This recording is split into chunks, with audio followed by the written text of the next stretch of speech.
November has been quite a month if you exist in any capacity on the internet. After results came out post Tuesday, November 5th of this year, people started getting very comfortable with saying certain things on the internet once again. It hit a little close to home in my great home state of Illinois when someone by the name of Nick Fuentes posted something onto Twitter. As women mourned the loss of their bodily autonomy, he thought it would be a great idea to say some words on the internet. And this was not a unique occurrence. He wasn't the only one that was spouting this kind of rhetoric following the results of the election, which shed light on a growing problem in our society and one that I want to talk about today. So without further ado, hello, welcome back. It is a new day, a new sleigh, and a new video where I have something to say. And today we are going to talk about the empathy deficit. So the title of this video comes from a quote that I found from Barack Obama talking about this lack of empathy in our country today. The biggest deficit that we have in our society and in the world right now is an empathy deficit. We are in great need of people being able to stand in somebody else's shoes and see the world through their eyes. I couldn't find the exact date when he said this, but if we can assume that it was during his presidency, I mean, granted, the way people treated each other wasn't great back then, but it has gotten so exponentially worse. I really started to focus on empathy and the way that we show empathy to each other because personally, I feel that I am a very empathetic person. Now, I'm not Shane Dawson, I'm not an empath, but in today's world when we are constantly surrounded by the suffering of others, we're seeing these injustices, I find it a lot easier to empathize with them and really carry that in my day-to-day. And I honestly find it so weird that people aren't able to really dedicate any kind of feeling or thought process to the suffering of others. And now, granted, I'm not saying that you should wrap yourself in these stories of suffering and dwell on all this negativity. But what I noticed both personally on the internet and just in general is that people are so willing to ignore their fellow human beings and are unable to show empathy. So in today's video, I'm going to be diving into what empathy is as an emotion and a skill, the different kinds of empathy, if there is good and bad forms of empathy, and how you can grow and cultivate that skill so that you can also be a contributing member to society. Because what I'll go into a little bit later in this video is that empathy is the cornerstone of our society. It is essential. It is the core of what makes us human. And because at the end of the day, I am a booktuber, I will also be talking about how reading can directly contribute to helping you feel and practice empathy. And of course, this video is meant to start a greater conversation, so I do invite you to put your thoughts down in the comments. Let me know if you agree or disagree with any of my takes, or if you have more to add. I am not in any way a professional in this field. I don't understand all the intricate nuances that go with this emotion. I will be going through some of the sources that I've pulled for this video, but by no means am I an expert. This will be a mixture of articles, anecdotes, as well as my own personal opinions on this topic. So without further ado, let's get into the rest of the video. So first I want to bring up this very famous anecdote amongst anthropologists that supposedly Margaret Mead was asked by one of her students what the first evidence of a civilized society was. She responded that they found evidence of a healed femur fracture in a human. Now this is important to note because in the wild amongst animals, if an animal is wounded or injured in some way, they will most likely be hunted almost immediately. That kind of care is not found amongst animals. That's why she said that it was a sign of civilized society. Someone had to have cared for this person with a broken femur. I've also heard of some other stories that I wasn't able to pull exact information on, but those show evidence of early signs of human compassion. And I think it was like a skull had evidence of cavities, or like they didn't have teeth in the skull, showing that when that person was alive, they were given a lot of sweets and a lot of care. But the basis of all these stories and what they imply is that someone had to have felt empathy for another human being. I mean, if in prehistoric times when people already didn't have a long lifespan, resources were not as easily acquired as they are in today's world, and truly it was a dog-eat-dog world, and someone took the time and the care to help heal a femur fracture, it's pretty empathetic. But at this point in the video, you might be asking yourself, well, what exactly is empathy? Well, empathy is your ability to feel and share in someone else's feelings. Now, this is noticeably different from sympathy because when you feel sympathy for another person, you feel sorry for them. You're not sharing their feelings, but you can understand to a certain extent what they're going through, but you just feel sorry for them. Now, most people are able to feel and express empathy. There is some exceptions though, and these are people with diagnosed disorders that prevent them from feeling empathy. For example, that being narcissists, sociopaths, and psychopaths. Now, of course, that is not to demonize the people that do suffer from these conditions because they cannot control it,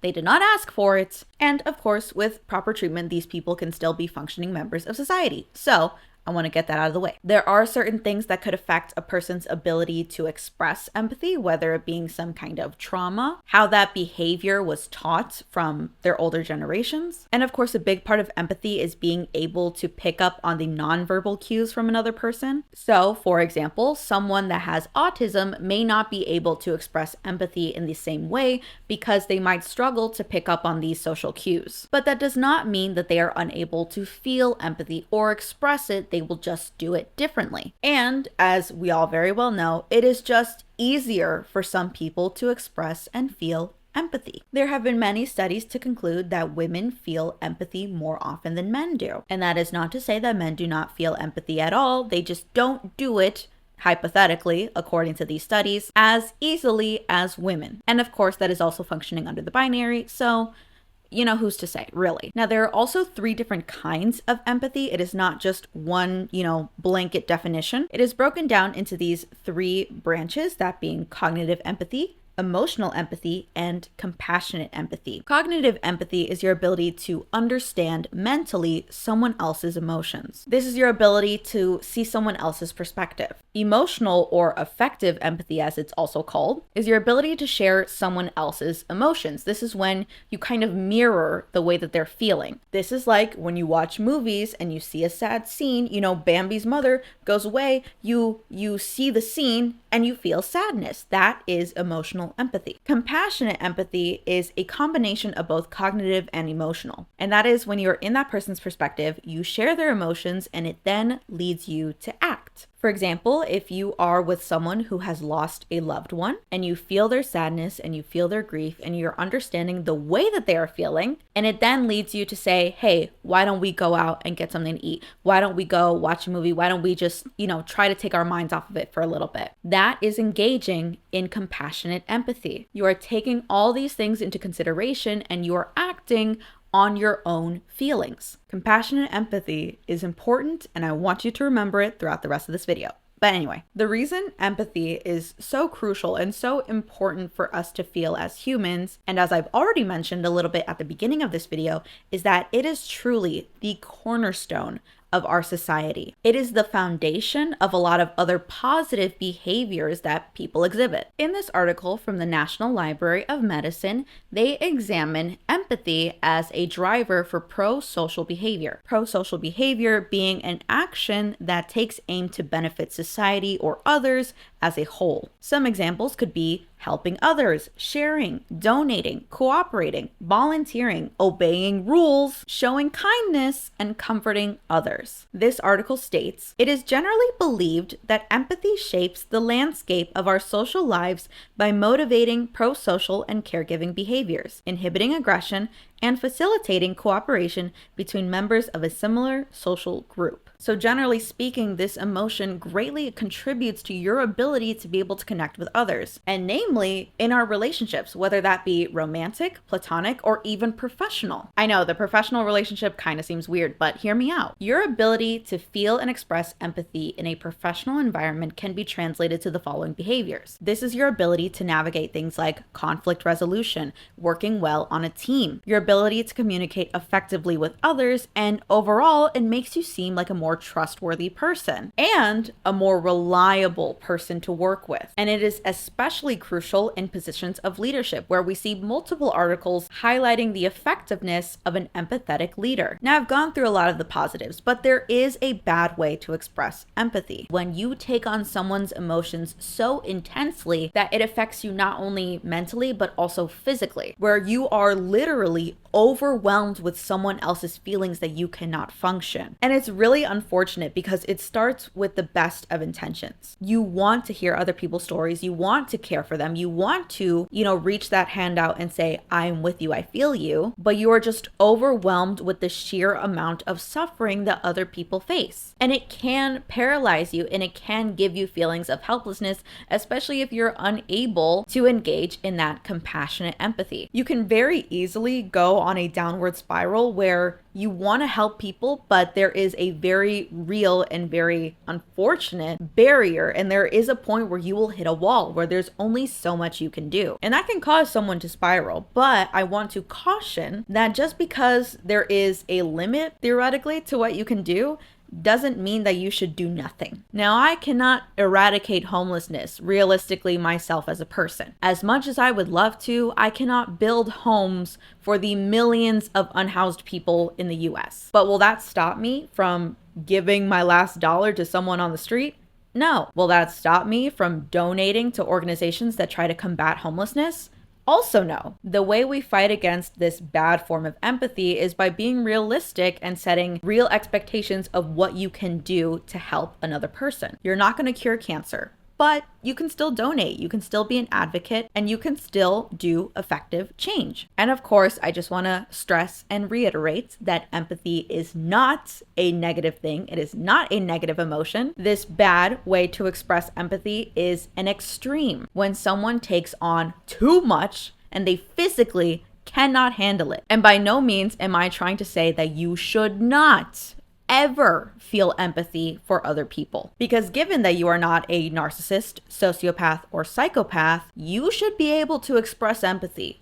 That is a feeling that you should have on a general day-to-day basis. People that are not empathetic could engage in very problematic behaviors in our society. Some behaviors from people that struggle to feel empathy include victim blaming, engaging in excessively critical behavior. They can lack feelings of remorse and guilt. And most notably, they can engage in self-centered behavior because they literally cannot think outside of themselves. Of course, they're gonna do whatever benefits them. This could be on a very minor scale, whether it's, you taking the last slice of pizza before asking if anyone else wants some, you standing in the middle of the sidewalk as people are trying to get through. But this self-centered behavior can be at a very extreme level as well. Because when you lack empathy, you lack the ability to understand and care about how your actions impact others. I don't want to come across as hypercritical because what I'm getting into now is that empathy is a skill. It is something that you can practice and grow and cultivate. Maybe you are not the best at expressing empathy, but that doesn't mean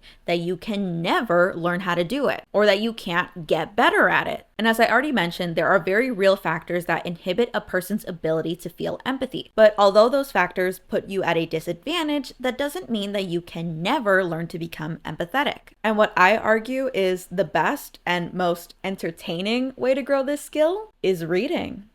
Surprise, surprise. But yes, there have been multiple studies that conclude that reading, specifically reading fiction, can help grow your ability to feel empathy. In a quote from The Guardian about these studies, they said, "In fiction, we are able to understand characters' actions from their interior point of view, by entering into their situations and minds, rather than the more exterior view of them that we usually have." Because when you are immersed into a story, when you are really into that world, you are able to see things literally from someone else's perspective in a way that is not necessarily easy to do with real life human interaction, because you can never fully get into someone else's mind. Maybe you can read books about them, do interviews, talk to them, whatever, but it'll never be the same compared to literally reading a book from a character's perspective. This is also why diversity in literature is so important. In my own collection, I have read from the perspective of so many different people, and I get to uniquely experience all of their struggles, their stories, their joys,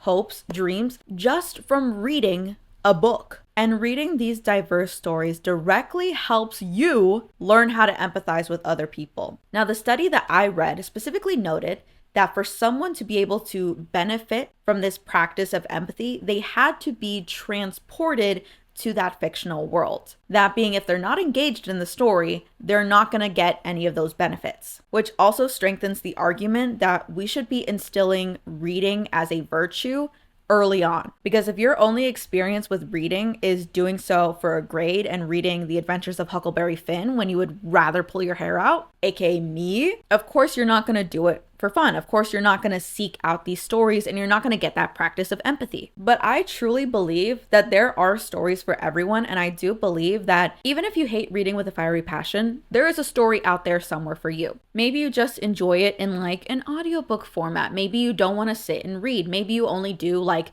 10 minutes a night. But I think in general, as humans, we are storytellers. We engage in storytelling all the time. So I don't think people don't like hearing stories. I think that unfortunately with the education system, so many people have been conditioned to not like reading because they had to do it for a grade or they were criticized for their reading skills or whatever, but not instilling reading as a virtue in our children and demonizing the entire act of reading just because you didn't like to do it for school is harmful to someone's education, but also harmful to their ability to learn and feel empathy. When I was growing up and learning about the difference between empathy and sympathy, I was taught that there are certain things that you will just never understand about another person. There are certain emotions, certain things that people go through that you simply cannot empathize with if you never went through them. Now, this thinking is flawed, to say the least, because it can lead to someone thinking, well, that's never happened to me. That specific scenario has never ever happened to me, and therefore I don't care that it happened to you. That's an extreme, but unfortunately, we're seeing a lot of people echo that sentiment. But what I will say is that you don't need to experience someone else's trauma exactly in order for you to empathize with how they feel. For example, the Hunger Games. I have never been put into an arena with 23 other people my age and forced to fight to the death. I've never had that happen to me, and I probably never will. But do I empathize with Katniss's feelings of horror, fear, and hopelessness?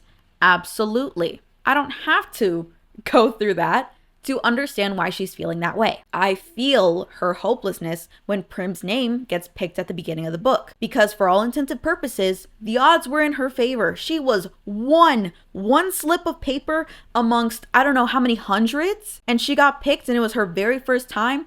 That's awful, and I feel her pain. And I cry when Rue dies in the book. Have I ever had someone die in my arms? No. Thankfully, no. But you can still empathize with their feelings. You can still feel that emotion, feel that sadness, because you're supposed to. Reading those kinds of things is supposed to elicit an emotional reaction from you. Now, it doesn't have to be physical. You don't have to be weeping, crying your eyes out over books, but you should acknowledge and recognize that someone should feel sad reading those moments. And the reason that you have these emotional responses is because more often than not, all these books are rooted in real life conflicts, social dynamics, and emotions. Also, following the events of Tuesday, November 5th, 2024 in the US, there's been a wave of people, specifically on Book Talk, saying, stop making Book Talk political. I don't want to talk about those kinds of things on my platform. That's not what this space is for. Heavy air quotes. And I've seen people dedicate whole videos to this, and I have made my own video on TikTok. You can watch that if you want. But what I will briefly say, because it does relate to empathy, is that these books don't come from nowhere. Whether it's Harry Potter, Wicked, or even Icebreaker, because don't start with me, Icebreaker's political, they all discuss real world conflicts. A lot of authors pull from their own experiences to create these stories. For example, Harry Potter is famously believed to be an allegory for the Holocaust. The Handmaid's Tale is very famous feminist literature. The Hunger Games is extremely political in so many different ways. Icebreaker is also very feminist and specifically talking about the stigmatization of women's pleasure. The Selection is about the caste system and how unfair caste systems are. Even Percy Jackson, my beautiful collection up here, the book series I have a tattoo dedicated to, talks about the effectiveness of reformism versus revolution. Any book I could pull off the shelf. is in some way talking about real world conflicts and is therefore political. And that's just the content, but that's not even going into the fact that, as I already mentioned, reading teaches you to feel empathy. And in today's world, that is a radical emotion. Being able to think outside of yourself, being able to think of others, empathize with their feelings and understand why they are feeling a certain way is not necessarily radical in and of itself, but it is that third form of empathy that I spoke about at the beginning of this video that is the problem, so to say. It starts with you crying over Rue's death in the Hunger Games, but then you close the book and you realize that it's not just Rue, and it's not just in the book. Suddenly you see the faces of so many children that are suffering, not just in this country, but all over the world. Then you see the real life suffering of other human beings. You feel their fear, their grief, their strife, their hopelessness. You understand it, you share it,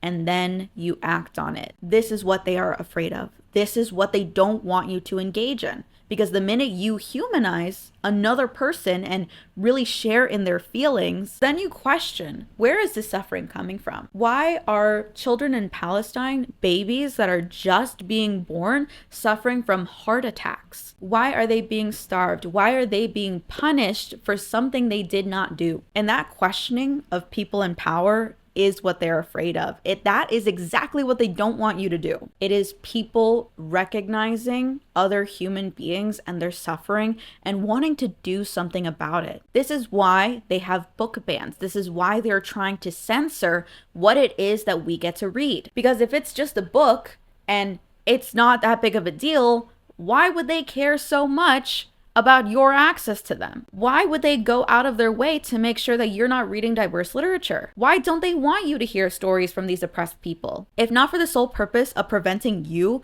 from reading from someone else's perspective and empathizing with them. Because whether these people on Book Talk want to believe it or not, reading makes you learn. Whether what you're learning is from nonfiction, fiction, fantasy, romance, whatever, you are learning something from reading. And the most important thing you're learning is empathy. You take that on, you feel someone else's suffering, and you say to yourself, this is a horrible, horrible feeling, and I hate feeling it, so I definitely don't want other people to feel it. And then you go to act. And it is that act that they are trying to prevent. They don't want you to go to protests. They don't want you to speak out. They don't want you to question the authority. And I've been talking about the Hunger Games, so I'm gonna just say it again. They don't want you to recognize who the real enemy is. Overall, empathy is a skill you should have. If you cannot feel empathy, you are deficient. You have a deficit. If you see homeless people on the street and your immediate reaction is, I'm not giving you money because you're just gonna use it for drugs, that's not normal. You lack empathy for other people. You lack an emotion that is so core to us as humans that you are not a contributing member of society. And that is a problem. Now, that is not to say that you can never gain the ability to feel empathy. As I have said multiple times throughout this video, it is a skill. It is something that you need to practice, that you need to constantly grow and cultivate in order to be a constructive and contributing member of society. Which, I don't know if that was evident enough, but that should be your goal. You should want to be a good member of society. You should want to be a good person. The lack of empathy in our world today is what causes such a great divide, because you literally cannot think outside of yourself for 5 seconds to consider another person, to consider how your actions impact others. I just truly cannot imagine, especially because there is such a loud audience on social media screaming at the top of their lungs that they do not care about people. And part of the problem is just that in the US, we are a very individualistic society. And there are pros and cons that go with having an individualistic society.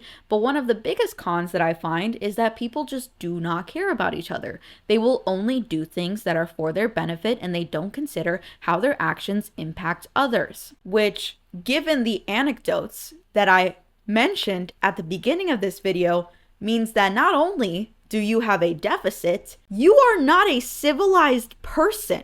You cannot be constituted as a human being. Now I'm getting a little fired up, but this is specifically about the people that are able to feel empathy and refuse to do so. Otherwise, empathy, as I've already said so many times in this video, is a skill. You can practice and you can learn. And most importantly, you can change. And the easiest way to do that is just by reading. You can read whatever you want. You can read Wattpad and it would teach you to feel empathy. But the most important thing is that you practice. You carve out that time, you go out of your way, and you practice this skill. Is it easy? No. Will it happen overnight? No. But you are taking the steps to become a better person, a better version of your current self. Because in today's world, we simply cannot afford to lack empathy. There is so much divide, there is so much that is out of our control, and the one thing that we can do is unite as a society. And unfortunately, there are just so many people that are okay and willing to cause more divide, all because they refuse to feel empathy for other people. They refuse to think outside of themselves. Given this post-election cycle, there is so much that divides us. There is so much that is out of our control. The one thing that we can do is come together as a society, is unite against a greater enemy. But no, unfortunately, there were so many people that were just blatantly refusing to feel empathy. And to those people, I want to say, your lack of empathy is the reason you sold us out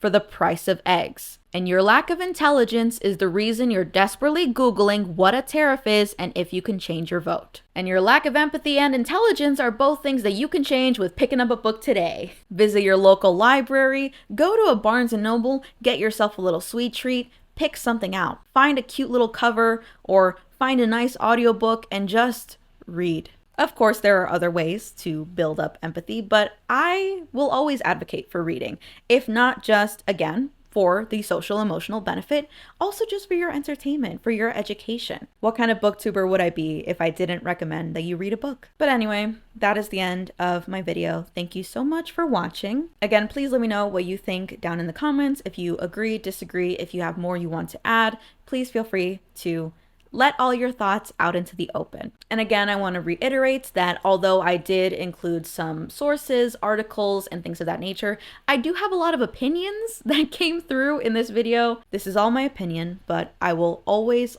say that we should be more empathetic as people. And I encourage all of you, whether this is your first time coming to my channel or if you are a subscriber and you look at my videos every single week, I encourage you all to pick up a book and practice empathy. Put yourself in other people's shoes. You can practice by doing it with fictional people, but eventually you're gonna have to think about the world outside of yourself. Anyway, that is all I have to say for this video. So thank you again. Please be sure to like the video if you did, subscribe if you haven't already, and I will see you in the next video. Thank you so much, guys.